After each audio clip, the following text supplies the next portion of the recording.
Godown তো একদম খালি, কেউ নেই এখানে। হ্যাঁ স্যার, এটা তো সেই গুদাম নয় যেটা আমরা খুঁজছি। ও দাদা ভাই, কে আপনারা? কি চাই? তুমি এখানে কাজ করো? ইয়েস।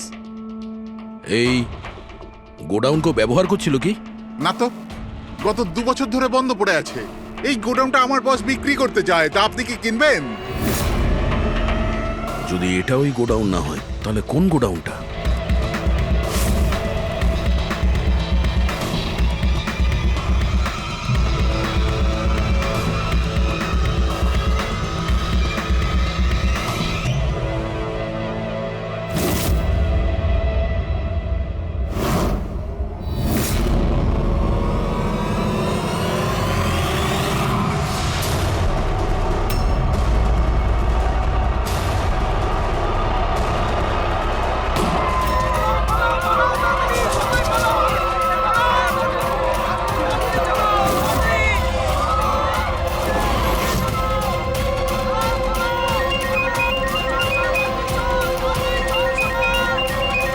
হ্যালো।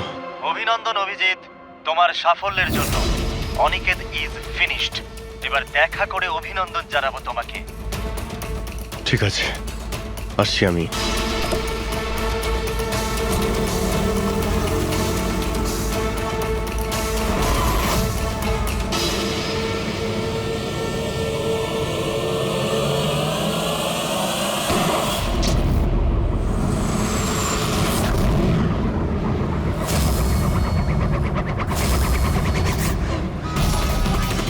পঙ্কজ, ধরো, ছাড়বে না ওকে। ও নো স্যার। কি হয়েছে? স্যার, আমি একটা ভুল করে ফেলেছি। ওই তিলকনগরের গুদামটা মিস করেছি। স্যার এই দেখুন স্যার, ওখানেও একটা মন্দির আছে, শ্মশান আছে, ফ্লাইওভার আছে আর রেলওয়ে ট্র্যাক। আচ্ছা, ওই গোডাউনটা না তো? কত দূর এখান থেকে? স্যার, ট্রাফিক জ্যাম নিয়ে 40-45 মিনিট লাগবে। স্যার, অপরাধীরা জানতো আমাদের প্ল্যানটা। অভিজিৎ স্যারের নকল গুলি চালাবার কথা। আইনের ইতিহাসে আজ এক ঐতিহাসিক জয়। ভয়ঙ্কর আসামি বালা সিজু, যাকে বাচ্চাদের অপহরণের জন্য প্রত্যেক রাজ্যের পুলিশ খুঁজে বেড়াচ্ছিল, সে শেষ পর্যন্ত সিআইডির হাতে ধরা পড়ে গেল। এখন সিআইডির টিম বালাকে জিজ্ঞাসাবাদ করবে, আর বালাকে জিজ্ঞাসাবাদের ভিডিও বানিয়ে সেটাকে আদালতে প্রমাণ হিসেবে তুলে ধরবে, যাতে বালাকে কঠোর থেকে কঠোরতর সাজা দিতে পারা যায়।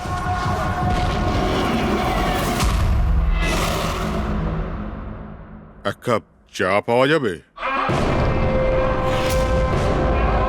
ওই বাচ্চাগুলো কোথায় যাদের তুই বিক্রি করেছিস? আমি কোনো বাচ্চাকে বিক্রি করিনি। বাচ্চাটা দেশে আছে না বিদেশে আছে? আমার চাটা কোথায় গেল এসিপি স্যার? দেশে নাকি বিদেশে? চুপ! দেখ বালা, ওই বাচ্চাগুলোকেই তাদের মা বাবার কাছে পৌঁছে দেবো, আমি কথা দিয়েছি।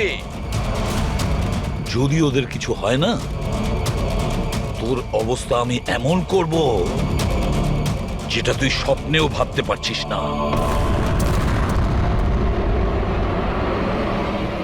এসিপি স্যার, আমাকে হুমকি দিচ্ছেন?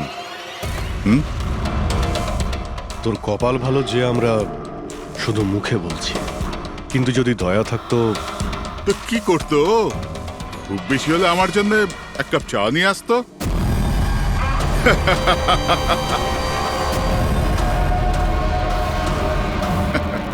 পা নিচে নামা। আরে ম্যাডাম, আপনি আমার জন্য চা বানিয়ে আনুন। তাছাড়া মেয়েদের কাজ ঘরেই হয়, এই সিআইডিতে কেন সময় নষ্ট করছেন আপনি?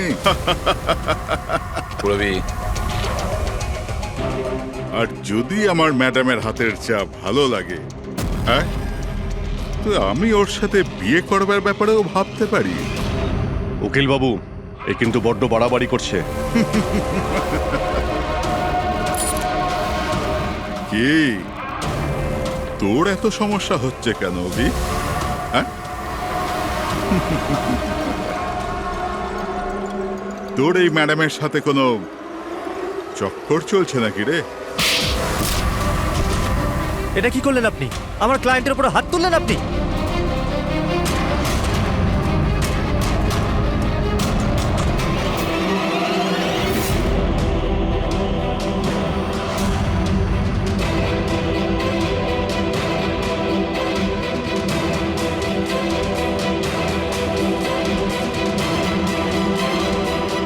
Sir,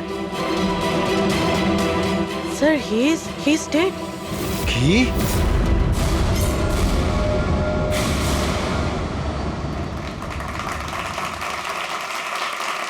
good evening ladies and gentleman and welcome to প্রশ্ন উত্তর। আমি আপনাদের হোস্ট অভয় কুমার আপনাদের স্বাগত জানাই। আজকের বিষয় একটা বিতর্ক যে আমাদের দেশের আইনের রক্ষাকর্তারা আইনের থেকেও কি বড়। আপনারা সবাই এটা নিশ্চয়ই শুনেছেন যে সিআইডির সিনিয়র অফিসার অভিজিতের উপরে বালা নামক এক ক্রিমিনালকে হত্যার অভিযোগ আরোপ করা হয়েছে। এই জন্য আমাদের মাঝে আজকে উপস্থিত আছেন নিজেই senior inspector Abhijit from the CID bureau, যার সাথেই এসিপি প্রদ্যুমান স্যারও, ওয়েলকাম স্যার, আর senior inspector Daya CID bureau থেকে। আমাদের প্যানেলিস্ট হলেন ex army officer mister Ranbir, ex IB officer Sanjit sir, আর এক্স জাজ মিসেস মন্দিরা, আর সঙ্গে আছেন ক্রাইমের senior editor Madan Kumar sir, আর সঙ্গে উপস্থিত আছেন সিনিয়র জার্নালিস্ট আর হিউম্যান রাইটস অ্যাক্ট্রেস। তাহলে আমি শুরু করতে যাচ্ছি হিউম্যান রাইটস অ্যাক্ট্রেসকে দিয়ে। বলুন, এই কেস সম্পর্কে আপনি কি বলবেন? এদের মতো অফিসারদের জন্যই আইনের নাম খারাপ হচ্ছে দেশে। একদম ঠিক। হাতে বন্দুক কি শক্তি এসে যায়?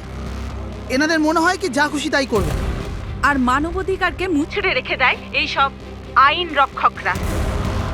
হ্যাঁ, আমি তো বলি এদের থেকে বন্দুকটাই ফেরত নিয়ে নেওয়া উচিত। বন্দুক চালানোর নৈতিকতা কি হতে পারে এদের ধারণাই নেই। আমি তো এটা বলবো যে এরা একটা সিম্পল কথাকে রং চড়িয়ে বলছে। বালা সিআইডিদের সঙ্গে খারাপ ব্যবহার করেছিল, আর এর মধ্যে যদি হাত উঠেই যায় তার মানে তো এই নয় যে অভিজিতের ওপর খুনের দাগ লাগিয়ে দেওয়া হবে। আর যদি কোনো অপরাধীর হাতে হতো এই খুন, তো তাহলে কি আপনি ছেড়ে দিতেন? বা সাধারণ মানুষের হাতে? না তো। তাহলে যে নিয়ম সাধারণ মানুষের জন্য রয়েছে তা সিআইডির জন্য কেন হবে না? মিস মন্দিরা, আপনি কখন থেকে চুপ করে বসে আছেন? এই বিষয়ে আপনি কি বলতে চান? অভিবাবু, আমি এই জন্য চুপ রয়েছি যে যেই সিআইডির বাহাদুরির প্রশংসা লোকেরা করে থাকে তাদেরকে আজ এখানে অপমান করাটা ঠিক হচ্ছে কি? দেখুন, আমার মনে হয় তর্কের কোনো শেষ নেই। যে অভিজিৎ ঠিক না ভুল, এগুলো নিজস্ব ভাবনার উপর নির্ভর করে। এখন আমি কথা বলতে চাই এসিপি প্রদ্যুমান স্যারের সাথে, যার লম্বা কেরিয়ার দেশের প্রতি দায়িত্ব এবং কর্তব্যে পরিপূর্ণ। এই কেসেতে আপনি কার পক্ষ নেবেন? সিআইডির অভিজিৎ স্যারের নাকি আইনের পক্ষ নেবেন? দেখুন, আজ পর্যন্ত আমি বরাবর আইনকে সমর্থন করেছি, আর পরেও সমর্থন করব। আমি ন্যায়ের পক্ষেই। আর এ কথা বলার কাউকে আমি সুযোগ দেব না যে আইন সিআইডির জন্য একরকম আর সাধারণের জন্য অন্যরকম। যতক্ষণ না এনকোয়ারি কমিশনের ডিসিশন জানাচ্ছে ততক্ষণ senior inspector Abhijit CID duty থেকে সাসপেন্ড থাকবে।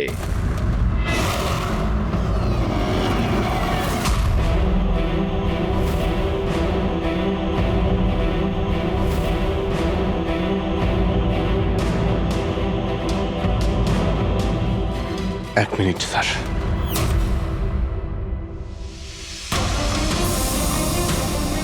স্যার, আমার ব্যাপারে লোকেরা কি বলল তাতে আমার কিছুই যায় আসে না। এইমাত্র আপনার মুখ থেকে যা শুনলাম তাতে খুব কষ্ট হচ্ছে স্যার। যা কিছু হয়েছিল আপনার সামনেই হয়েছিল, আপনি ওইখানে ছিলেন। আপনার বুকে হাত দিয়ে বলুন তো স্যার, আমি কি ইচ্ছে করে লোকটাকে মেরেছি? আর যদি আপনার উত্তর হ্যাঁ হয়, তাহলে আমি আদালতের সিদ্ধান্ত শোনার আগেই নিজে গিয়ে ফাঁসি কাটে ঝুলে পড়বো স্যার। অভিজিৎ, রিল্যাক্স। না দয়া, অনেক হয়েছে। এরকম অনেকবারই হয়েছে। অনেক সময় দেখেছি কিছু মানুষেরা আমাদের উপরে অপবাদ দেয়, আর স্যার আমাদের পক্ষে থাকার বদলে আমাদের সাসপেন্ড করে দেন। আর আপনারা বড় বড় কথা বলছিলেন মানবাধিকারের। কি বলছিলেন আপনি? আমাদের হাত থেকে বন্দুক নিয়ে নেওয়া উচিত। আজ আপনারা বাড়িতে সুরক্ষিত হয়ে যে হোলি আর দীপাবলি কাটাতে পারেন, সেটা সেই কারণে কারণ আমাদের হাতে বন্দুক রয়েছে। সারা রাত ধরে আমরা জাগি যাতে আপনারা নিশ্চিন্তে ঘুমোতে পারেন। যখন অপরাধী এইখানে কপালে বন্দুক ঠেকায় না আর বুকে গুলি চালানোর জন্য হুমকি দেয়, ঠিক তখন আপনাকে এটা মনে করিয়ে দেওয়া হয় যে আপনি অপরাধীকে গুলি করতে পারবেন না, শুধু পায়ে গুলি করতে পারবেন। সেই দিন আমি আপনাদের কাছে হিউম্যান রাইটস আর মানবাধিকারের স্পেলিং জিজ্ঞাসা করব। সেই দিন। আজ আমি সবার সামনে জোর গলায় বলতে চাই, বালার মতো অপরাধীদের বেঁচে থাকার কোনো অধিকার নেই। এমনি তো আদালত তোকে ফাঁসিরই হুকুম দিত। আগে মারা গেছে বলে এত প্রশ্ন কিসের জন্য? এত বছর ধরে সিআইডি যদি আমার হাত বেঁধে না রাখত, তাহলে এই অপরাধীদের অনেকদিন আগেই আমি শায়েস্তা করে দিতাম। আর এমনিতেও এমন আইন থেকে কি লাভ যা অপরাধীদের শাস্তি দিতে পারে না? আর সেই আইন আমায় কি সাসপেন্ড করবে? আমি নিজেই আইনকে সাসপেন্ড করছি।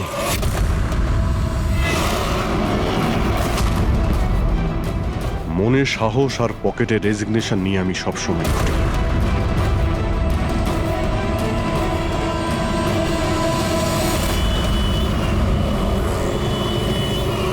আরে ভাই, আমরা তো হলাম বন্ধু। কি চাই বলো তোমার? এই আমার বন্ধুর জন্য সব নিয়ে এসো আজকে, তুমি আর আমি মিলে। এই চল চল। অভিজিৎ, কি হয়েছে কি তোমার? কোন জায়গায় বসে আছো তুমি? আর কি ধরনের লোক আছে সাথে? চলো ওঠো ওঠো, চলো বাড়ি চলো। কোথায় যাব? সিআইডি ব্যুরোই তো আমার বাড়ি ছিল, আর ওখানে যাওয়ার আমার পারমিশন নেই। স্যার স্যার সব ঠিক হয়ে যাবে। আপনি আপনি এখান থেকে চলুন। সব ঠিক হয়ে যাবে? এর থেকে আর কি ঠিক হবে? আর এখন আমি সিআইডি অফিসার নই। কোনো হিউম্যান রাইটস, কোনো এনকোয়ারি কমিশন আমার কিছুই করতে পারবে না। সমস্ত অপরাধীদের খুঁজে খুঁজে মারব আমি। আর তোমরাও আমার কিছুই করতে পারবে না। আর না তোমার ওই এসএপি প্রদ্যুমান। যাও তোমরা ওর কাছেই যাও, তোমাদের মুখ আমি দেখতে চাই না। যাও। অভিজিৎ, তুমি সজ্ঞানে আছো? তুমি জানো তুমি কি বলছো? ছাড়ো না ভাই, যদি তুমি সত্যিকারের বন্ধুই হতে না, তাহলে ওই দিনই প্রমাণ করে দিতে আজ এই সমস্ত ন্যাকামি করার কোনো প্রয়োজন নেই। কি বললে তুমি? নাটক? তোমার এটা নাটক মনে হলো? আবার কি? ঠিক বলেছ, একদম ঠিক বলেছ। স্যার যাও যাও, তুমিও যাও।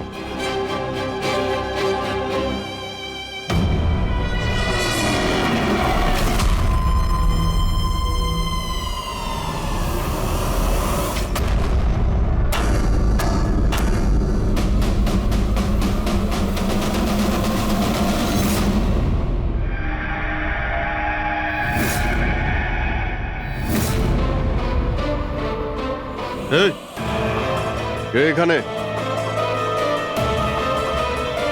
আমার চোখ কেন বেঁধে রেখেছো? বলো আমাকে, কোথায় নিয়ে এসছো আমাকে? কে তোমরা? এই, বলো আমাকে।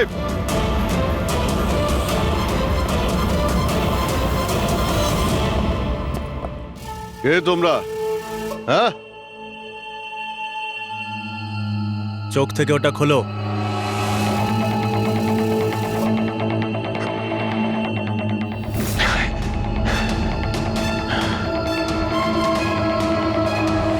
তোমরা জানো কাকে কিডন্যাপ করেছো?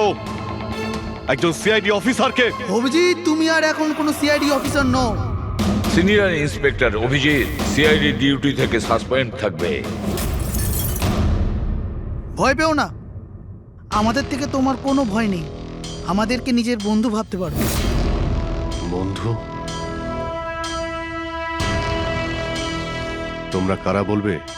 সব জেনে যাবে অভিজিৎ, আমরা কে আর তোমার থেকে কি চাই। অন্ধকারে লুকিয়ে রয়েছো কেন? সাহস থাকলে সামনে এসো। আমরা অন্ধকারে আছি কারণ এই দেশ আর সমাজ আমাদেরকে আলোতে কাজ করতে দেয় না। তার মানে আমরাও তোমার মতো একজন আইনের রক্ষক, কিন্তু তুমি আইনের ছাতার তলায় কাজ করো আর আমরা ওর বাইরে। আমরা অপরাধীদের সরাসরি সুবিচার দিয়ে থাকি, না কোর্ট, না কাছারি, না এনকোয়ারি কমিশন, সোজা মৃত্যুদণ্ড। এক মিনিট, তোমরা কি বলছো? আমি কিছুই বুঝতে পারছি না। চিনতে পারছো একে? এ তো মালবিকা, নামই সোশ্যালাইট, কিন্তু অনেক আতঙ্কবাদী সংগঠনের সঙ্গে যুক্ত। Good, next. একে আবার চিনব না? সবাই জানে ও রিয়েল এস্টেটের ব্যবসায়ী, কিন্তু তার আড়ালে ড্রাগসের ব্যবসা। উইলিয়াম? এ তো উইলিয়াম। 7টা মার্ডারের কেস আছে এর উপরে। That's right. কিন্তু এদের ছবি তোমরা আমায় কেন দেখাচ্ছ? আমার কাছে কি চাইছো? বলবো, প্রথমে তুমি এটা বলো যে যদি তুমি এটা জানতে পারো যে এই অপরাধীদের আইন কখনোই সাজা দিতে পারবে না, তখন তুমি কি করবে?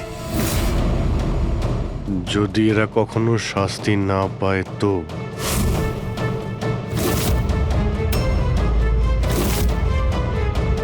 তো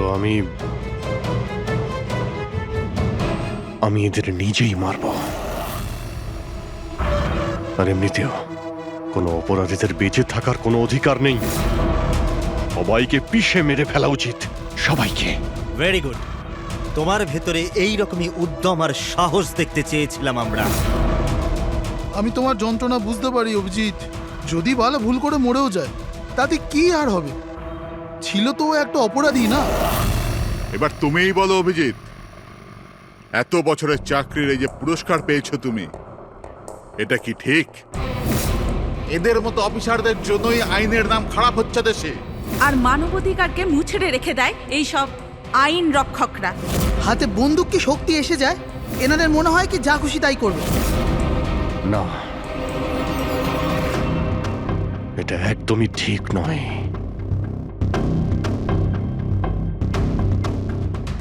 শুধু আমিই জানি সবার সামনে এইভাবে অপমানিত হতে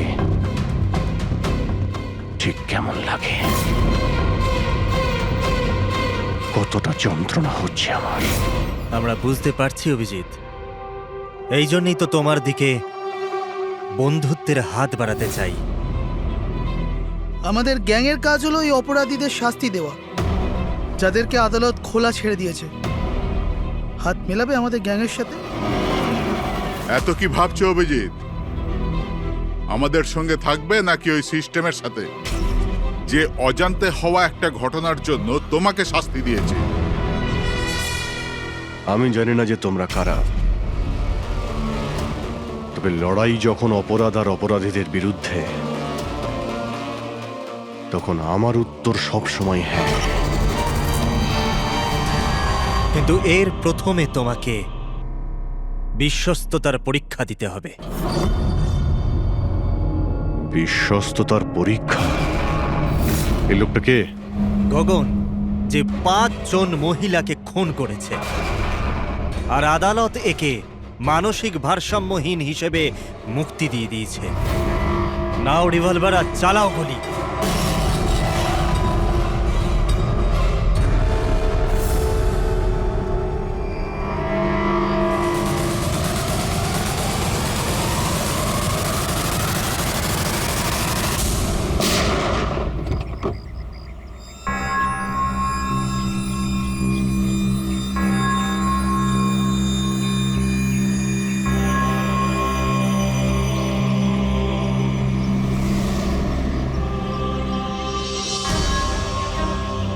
আমাদের ফোনের অপেক্ষা করবেন।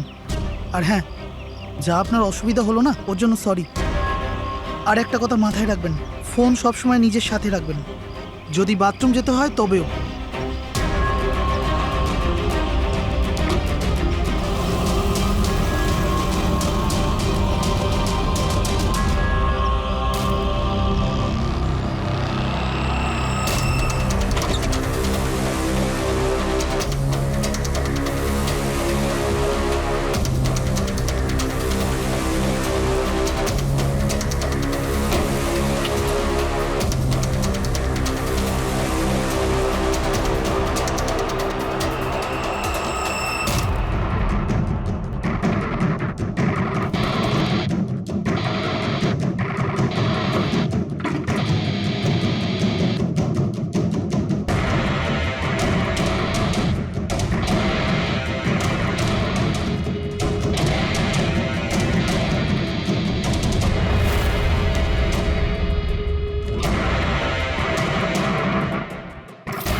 আমি এসে গেছি।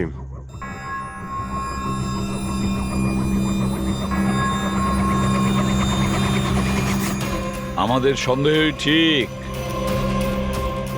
মানে যে গল্পটা আমরা ফেদেছিলাম সেটা বিশ্বাস করেছে ওরা। এটা তো হওয়ারই ছিল। যে জালে ওরা ফেসেছে সেটার প্ল্যান আমরা 1 মাস আগেই করেছিলাম। তবে স্যার, এত নামী অপরাধীদের একের পর এক খুন হওয়া, এটা কোনো কোইন্সিডেন্স হতে পারে না। স্যার, এই সমস্ত অপরাধীদের নতুন শত্রু কে এসছে? সেটাই তো আমি ভাবছি দয়া। এই 5 জনের একটা শত্রু থাকবে সেটা সম্ভব নয়। কিন্তু স্যার, আলাদা আলাদা থাকলে তারা একসাথে হামলা করলো কিভাবে? পুরোপুরি লোকগুলো আলাদা হতে পারে, কিন্তু গ্যাং একটাই, মোটিভও একটাই, খারাপ মানুষগুলোকে শেষ করা। কিন্তু আইনকে নিজের হাতে নিয়ে আলাদা আলাদা শহরে আলাদা আলাদা সময় খুন করা, এত লম্বা প্ল্যানিং কেউ একা করতে পারবে না। একদম ঠিক বলছো অভিজিৎ। মনে হয় তুমি কিছু পেয়েছো। হ্যাঁ হ্যাঁ বস।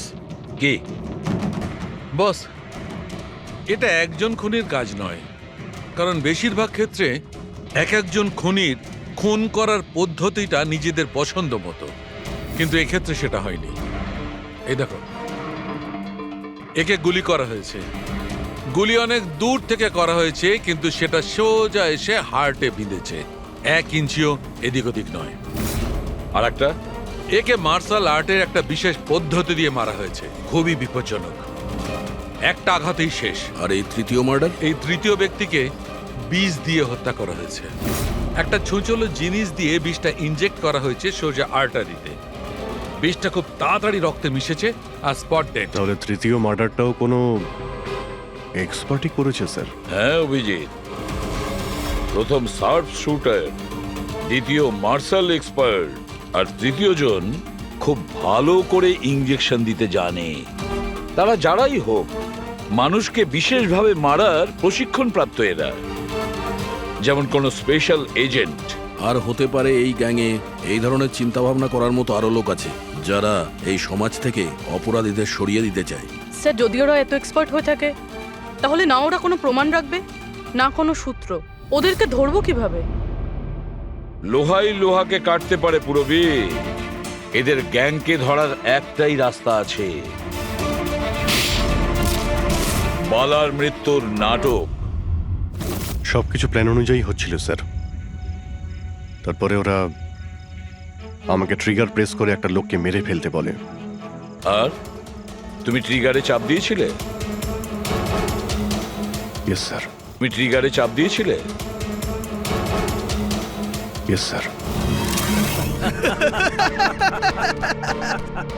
এসব কি হচ্ছে? হ্যাঁ, বলেছিলাম না আমরা তোমার পরীক্ষা নেওয়া হবে, এটা দেখার জন্য যে তুমি এই কাজটাকে পরিণতি দিতে পারবে নাকি। আমায় কাকে মারতে হবে? এমন একজন মানুষ যে মানুষ বলার যোগ্যতা হারিয়েছে, দেশের উত্তরের রাজ্যগুলোতে ড্রাগসের ব্যবসা করে, আর জানি না এর জন্য কত যুবক নিজের জীবন বরবাদ করে দিয়েছে। তার নাম? নিজেকেও অনেক বড় বিজনেসম্যান মনে করে, কিন্তু ড্রাগ ডিলিং করাই হলো ওর আসল কাজ। একবার যদি ও শহরে ফিরে আসে, ব্যাস তারপরে ওর কাজ শেষ। নাম? নামে কি এসে যায়? গুলি মারবার ঠিক 1 ঘন্টা আগে তোমাকে বলে দেওয়া হবে যে কবে আর কোথায় গুলি চালাতে হবে। ট্রিগার কি করে টিপে দিলে? ওর যদি কিছু হয়ে যেত, মারা যেত তো? না দয়া, কিছুই হতো না। ওই বন্দুকটা হাতে নিয়ে আমি বুঝতে পেরেছিলাম ওই বন্দুকের মধ্যে কোনো গুলি ছিল না। অভিজিৎ, ওদের সাথে এমন ভাবে মিশে যাও যেন তোমাকে সন্দেহ না করতে পারে। এটাই হলো রাস্তা ওদের কাছে পৌঁছানোর। কিন্তু ওরা বড় ধরনের কিছু করে ফেলার আগে যদি আমরা ওদের আড্ডাতে পৌঁছে যাই ওদের গ্রেপ্তার করার জন্য। কিন্তু ওদের আড্ডায় পৌঁছাবো কি করে? তোমার চোখে তো পট্টি বাঁধা থাকে। চোখ বাঁধা ছিল, কিন্তু দয়া, ওদের আড্ডা থেকে বাড়ি পৌঁছানো পর্যন্ত আমি রাস্তাগুলো ভালো করে ফিল করেছি। আর যা কিছু আমার মনে হয়েছিল সব পেন ড্রাইভে রেকর্ড করেছি। এগুলো আমার জামা কাপড় আর জুতো। যদি এর থেকে কিছু সাহায্য পাওয়া যায় ওদের আড্ডায় পৌঁছানোর জন্য। স্যার, যা করতে হবে তাড়াতাড়ি করতে হবে। যে কোনো সময় আমার কাছে ফোন আসতে পারে ওই ড্রাগ ডিলারকে মারার জন্য। আর আমি এই ধরনের কাজ করতে চাই না যার পারমিশন আইন আমাকে দেয় না। যতক্ষণ আইন না বলছে আমরা কাউকে মেরে ফেলতে পারি না, সে কোনো বড় অপরাধী হলেও।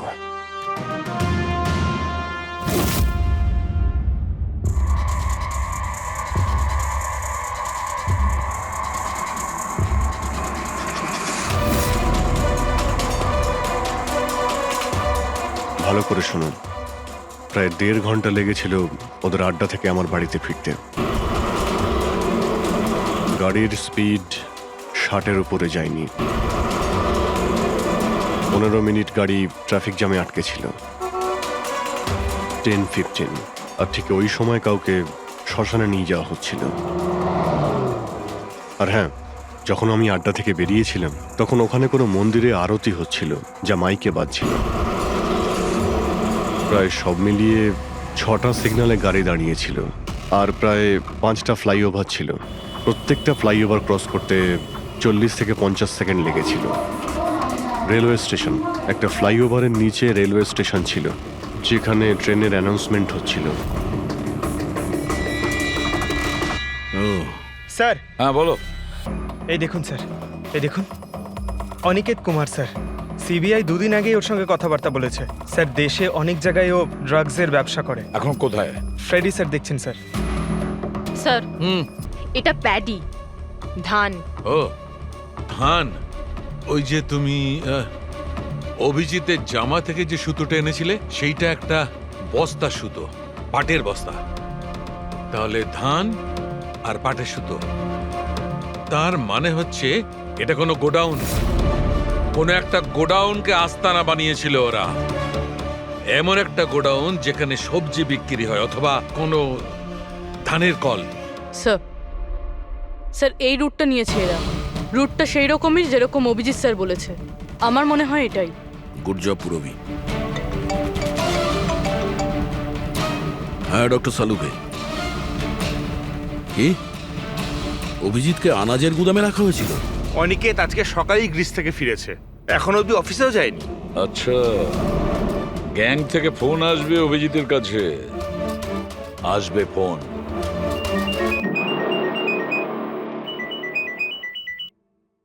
হ্যালো।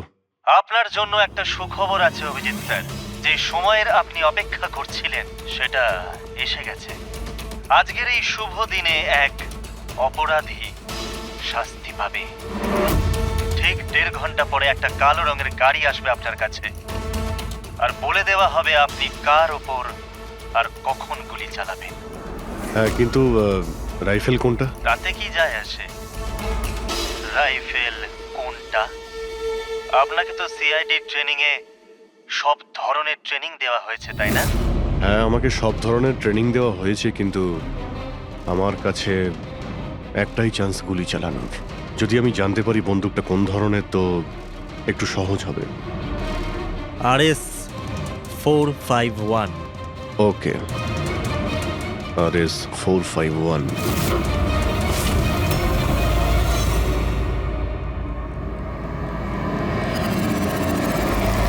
এটা কি বলছেন আপনি? আমার মৃত্যুর ভয় রয়েছে? তাহলে আমি যাবোই না কোথাও, ঘরের মধ্যেই লুকিয়ে বসে থাকবো আমি। সমস্ত মিটিং ক্যান্সেল। অনিকেত, বাড়িতে লুকিয়ে থাকলে কোনো লাভ হবে না। ওরা প্ল্যান করে বসে আছে তোমাকে মারার জন্য। ওরা তোমাকে মেরেই ফেলবে। আপনারা কিছু করুন না, আপনারা সিআইডির লোক, বাঁচান আমাকে। বাঁচাবো আমরা তোমাকে। আর এবার গুলি আমাদের অফিসার তোমাকে করবে। তোমার জামার ভেতরে একটা বুলেট প্রুফ জ্যাকেট থাকবে আর কিছু রক্তের প্যাকেট। কিন্তু স্যার, লক্ষ্য এদিক ওদিক হয়ে গেলে যদি গুলি মাথায় লেগে যেত? কিচ্ছু হবে না, কারণ গুলিটাও নকল থাকবে। আর হ্যাঁ, তুমি তোমার কর্মফল ভোগ করবে। তোমাকে শো করে ওই মাস্টার মাইন্ডকে আমরা আগে ধরবো। এবারে বলো, মিটিং এর জন্য কোথায় যাচ্ছিলে তুমি? পরের মিটিং 1 ঘন্টার মধ্যেই হবে। এই মলের বাইরে একটা লঞ্চে হবে। মলের বাইরে? হ্যালো, আমার মনে হচ্ছে মিশনটা ক্যান্সেল করতে হবে। কিন্তু কেন? বালা বেঁচে আছে।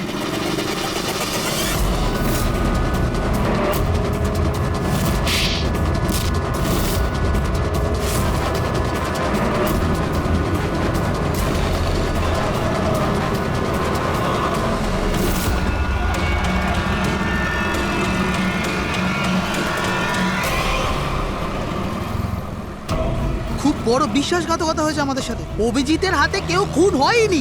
প্ল্যান ক্যান্সেল করব না আমরা। সিআইডি আর অভিজিৎকে এই বিশ্বাসঘাতকতার চরম মূল্য চোকাতে হবে।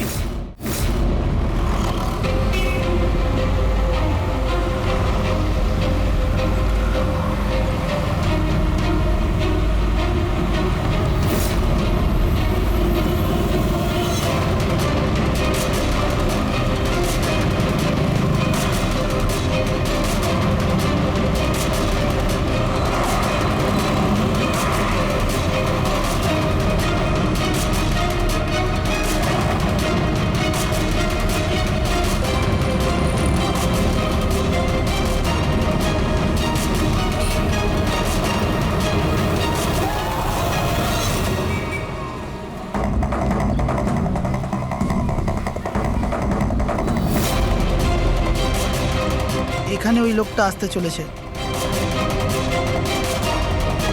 কিন্তু ওই লোকটা কে? অপেক্ষা কর, জানতেই পারবি। চল তোকে ওই জায়গাটা দেখাই যেখান থেকে তোকে গুলি চালাতে হবে ওর উপর।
গোডাউন তো একদম খালি, কেউ নেই এখানে। হ্যাঁ স্যার, এটা তো সেই গুদাম নয় যেটা আমরা খুঁজছি। ও দাদা ভাই, কে আপনারা? কি চাই? তুমি এখানে কাজ করো? ইয়েস। এই গোডাউন কেউ ব্যবহার করছিল কি? না তো, গত 2 বছর ধরে বন্ধ পড়ে আছে। এই গোডাউনটা আমার বস বিক্রি করতে যায়, তা আপনি কি কিনবেন? যদি এটা ওই গোডাউন না হয় তাহলে কোন গোডাউনটা?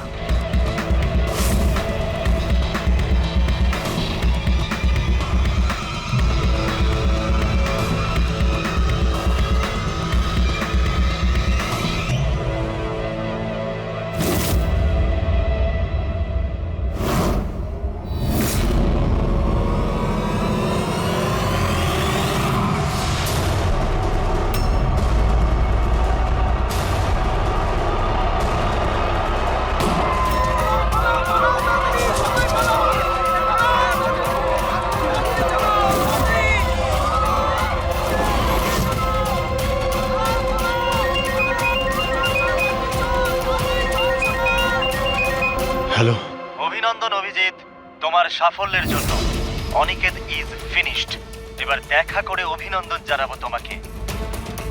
ঠিক আছে, আসছি আমি।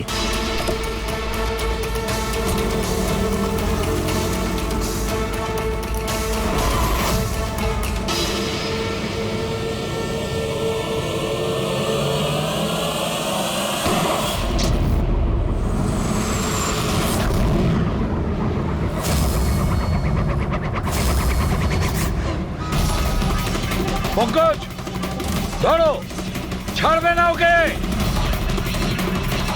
ও নো স্যার। কি হয়েছে? স্যার আমি একটা ভুল করে ফেলেছি। ওই তিলকনগরের গুদামটা মিস করেছি।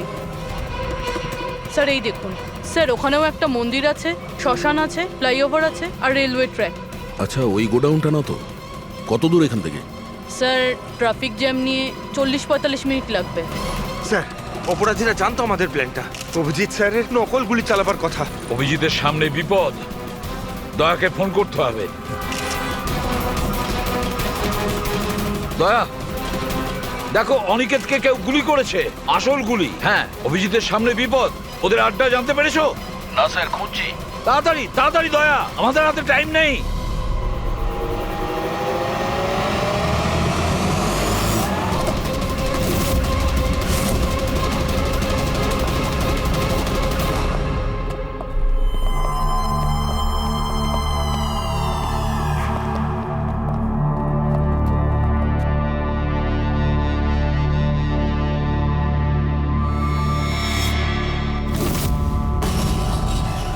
অনেক অনেক অভিনন্দন তোমাকে। Well done. অনিকেতের মৃত্যুর খবর প্রত্যেকটা নিউজ চ্যানেলে দেখাচ্ছে, আর এখন তুমি আমাদের বিশ্বাস জিতে নিয়েছো। এই জন্য এখন অন্ধকার থেকে আলোতে এসে তোমার সাথে নিজেদের পরিচয় করাবো।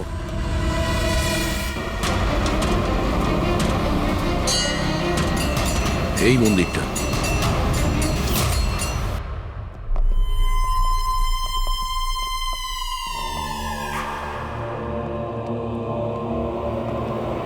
আমাদের প্যানেলিস্ট হলেন ex IB officer Sanjit sir,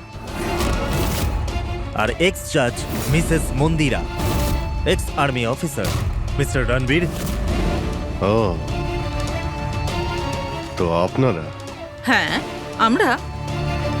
কেন, চমকে গেলেন নাকি আমাদের দেখে? ভুলে গেলেন সেই দিনটা যখন শুধু আমি সমর্থন করেছিলাম আপনাকে?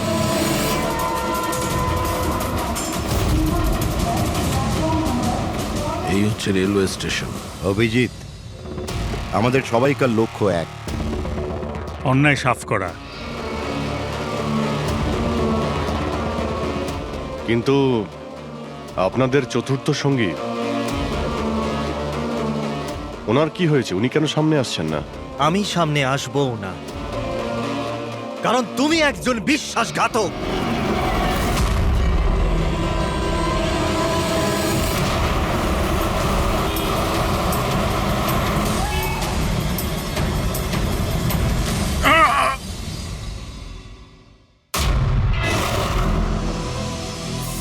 বালা বেঁচে আছে? হ্যাঁ, বেঁচে আছে, কারণ এই সব কিছু সিআইডির প্ল্যান মাফিক কাজ ছিল আমাদের ফাঁসানোর জন্য। আর এই হচ্ছে শ্মশান ঘাট। আর অনিকেত? সেও নিশ্চয়ই জীবিত আছে। নিশ্চয়ই এই অভিজিৎকে নকল গুলি মেরেছে। অভিজিৎ, এই বেইমানির জন্য একটাই সাজা, শুধু মৃত্যু, শুধুই মৃত্যু। তুমি আর বালা দুজনেই মরবে, দুজনেই। আর তোকে আমরা মারবো না, তোকে এ মারবে। আমি কেন? কেননা একজন বাহাদুর এবং সৎ ইন্সপেক্টরকে মারা আমাদের নীতির বিরুদ্ধে। চল তুই মার, নইলে আমরা তোকে মারব। ও তো আপনারা এমনিই মারবেন। না, আমরা তোমাকে আর একটা সুযোগ দেব। চালাও গুলি। নেবালা, পিস্তল নে। এই নে।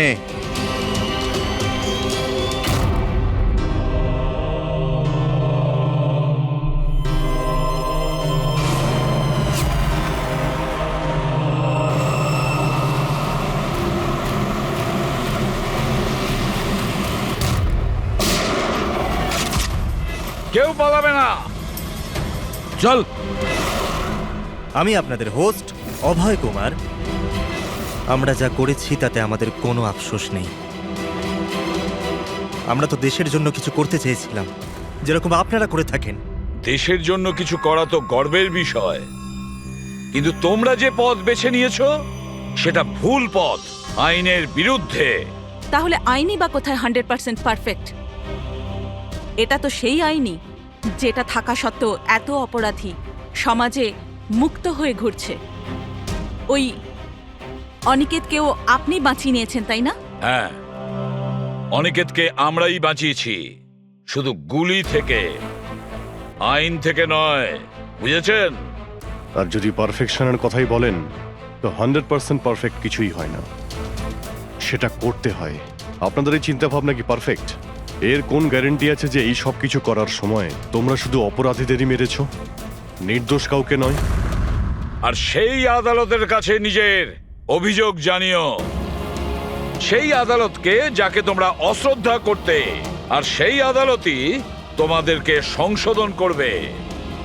তারপরেই তোমরা বুঝবে যে দেশের আইনের মর্যাদা কিভাবে দিতে হয়। কেসটা খুবই জটিল ছিল স্যার। হ্যাঁ, আবার অপরাধীও ধরা পড়েছে।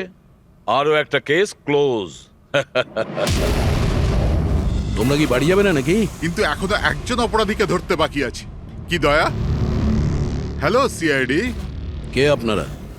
কি চাই এখানে? আমি বিক্রম, ক্রাইম টিম থেকে। আমাকে এখানকার তল্লাশি নিতে হবে। এই হলো সার্চ ওয়ারেন্ট। তল্লাশি?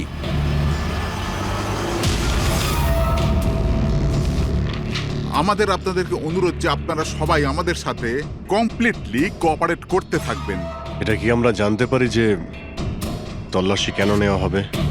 দমনের ফাঁসির কেসে আপনাদের সবার এগেনস্টে কমপ্লেন্ট আছে যে আপনারা সবাই এভিডেন্স নষ্ট করতে চেয়েছিলেন।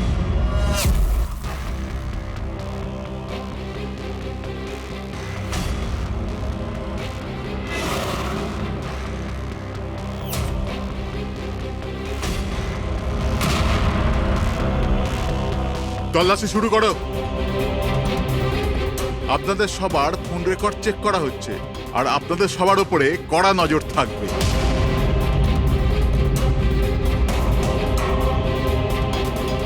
আর হ্যাঁ, আপনাদের সবার সাথে একা একা প্রশ্ন উত্তরও করা হবে। আমার আপনাদের ব্যক্তিগত পরামর্শ হলো, যাই বলবেন একদম সত্যি বলবেন। এটাই সিআইডির ভবিষ্যৎ তৈরি করবে। এই, আমরা সিআইডির কোনো গ্যাসের বেলুন নয়। আর তুমি কে আমাদের ফিউচার ঠিক করার? হ্যাঁ, সিআইডির অস্তিত্ব সত্যের উপরে দাঁড়িয়ে রয়েছে, মিথ্যের উপরে নয়। হ্যাঁ, আমি জানি আপনারা সিআইডির লোক, জানি আমি।